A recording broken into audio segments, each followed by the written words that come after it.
About 10 days ago, an individual came out from Toronto to inform me that I was a targeted individual and a victim of, or attempted mind control. He seemed a little out there, but my whole business is out there, so I listened to him. And over the next few days, he proved to me that I was being gang stalked. And we went to a few places around the city, and there were groups of people there who appeared as if by magic. I'll explain how they do this later.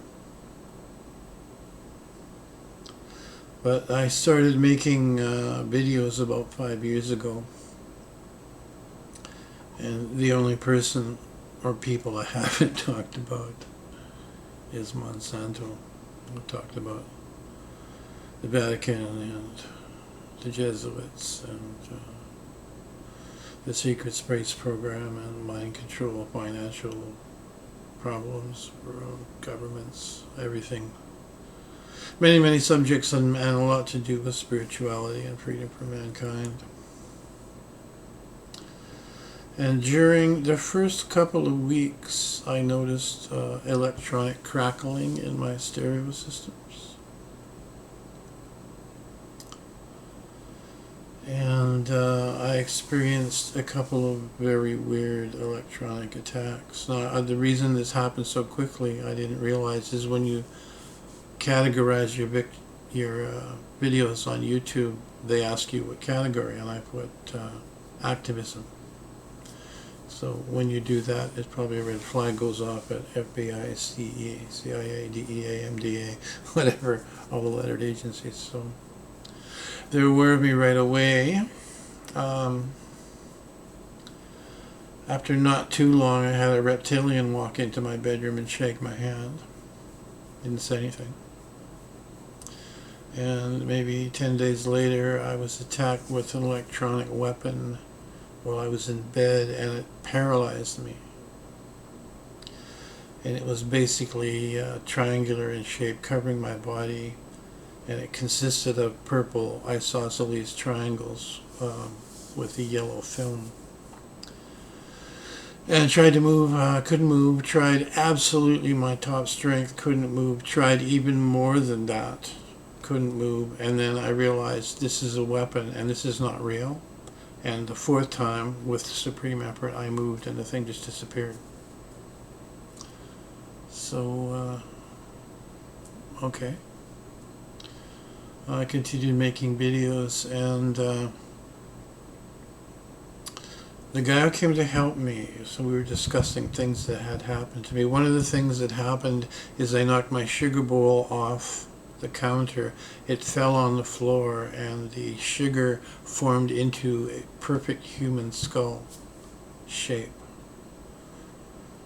Of course, I was amazed. I should have taken a picture of it. I should have went and got the neighbors, but they probably would have said, "You did that, and you're just fooling with us."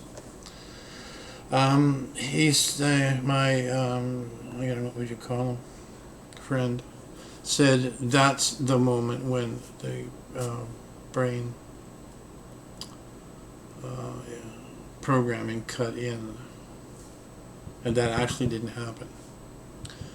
I remember before that, someone came to see me, and he insisted that he come at 2 a.m., which is pretty unusual. This is the most richly dressed person I've ever seen. So I think that was probably the, for lack of knowing, the Illuminati guy or the programmer. And how this works is, what they want to do is stop individuals from producing products. So one of the main ideas they want to instill is, it's a great idea, but do it later. And I do that.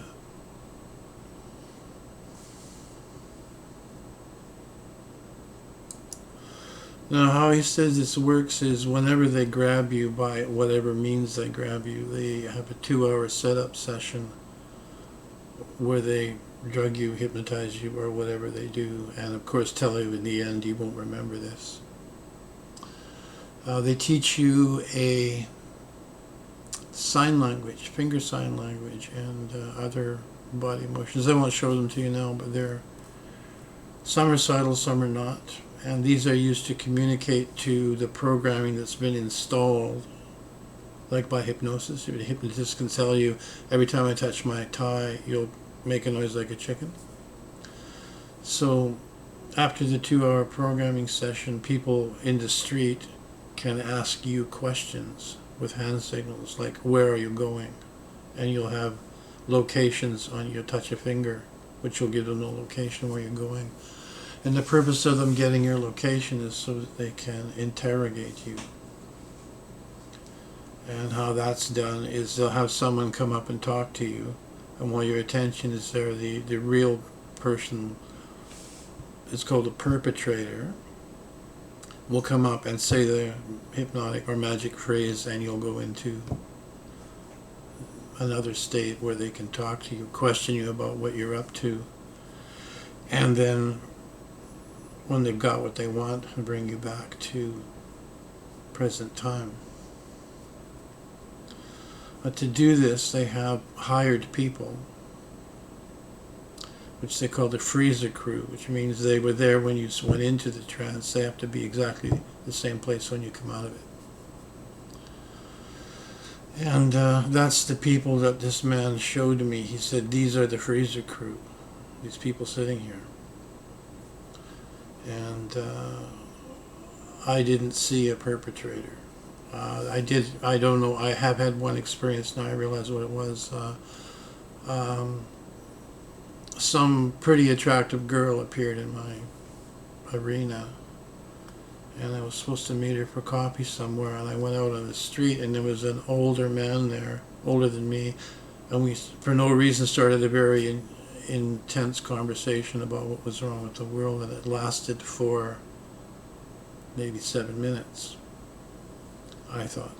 And then she came out of the coffee shop and said, and called my name, and I thought, oh, okay, now she's here, we'll go have breakfast. But that was an incident. The girl was a part of the setup. This guy was to keep my attention, and somebody walked up behind me and said something to me. And the freezer crew is the same guy standing bumming money in front of the shop, and a few other people. So since then I've been aware of this, and I wondered in the beginning why things happen so fast with the electronic attacks and surveillance and things. It's probably because I said I'm an activist. They can afford staff like this because they get people to work for free, either like neighborhood watch people or just pretty well anyone. They tell them that you're a child molester or a rapist or some kind of subversive creep, and people are more than happy to help. And the only paid staff are the perpetrators. So this is where they can get staff to do this gang stalking. And the guy who picked up my postal packages was giving me one of the hand signs, and they call this thing street theater, and it's called The Show. So I spotted his hand signals, and I said, I'm getting a t-shirt that says no street theater, and he said, what's the matter, don't you like the show? So I did get the t-shirts, and these are available from me if you're being gang stalked for $50, and I will mail one to you. So that's how far it's gotten. I couldn't believe someone was. I'm going to track those postal packages and see what happens to them. They may mess them up to mess me up.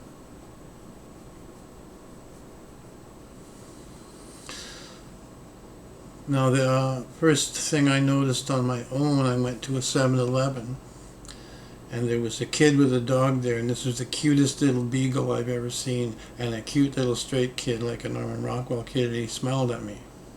Okay, that's unusual. Went in, there was a guy standing there looking, trying to hide under a Tully hat, and some huge guy back by the freezers.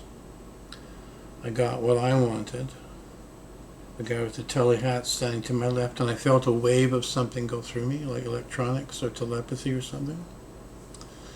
And they do say, if you check the videos out on this, that they like to get behind you with a device that looks like a cell phone and read your brainwave frequency, so that's easier for them to send you dreams and things directly to your brain, which is I guess they call it psychotronics, and that technology does exist. You can check it out on the internet. So this is the man who helped me said this is a highly deceptive game that's meant to be seen. So you can see it. It's all around you if you are aware of it and look for it. So I don't know how long this has been going on, but things that have happened around me. My business partner's mother-in-law was beaten to death in broad daylight a block from my house. One of my ex-wives, who was investigating corruption about taking children out of the welfare system, the police, judges, lawyers, and social services people were involved. She had a 2-year investigation. She died in a week from some mysterious flu, and all of her work is gone. One of my sons was framed for murder and did 13 years in jail for that.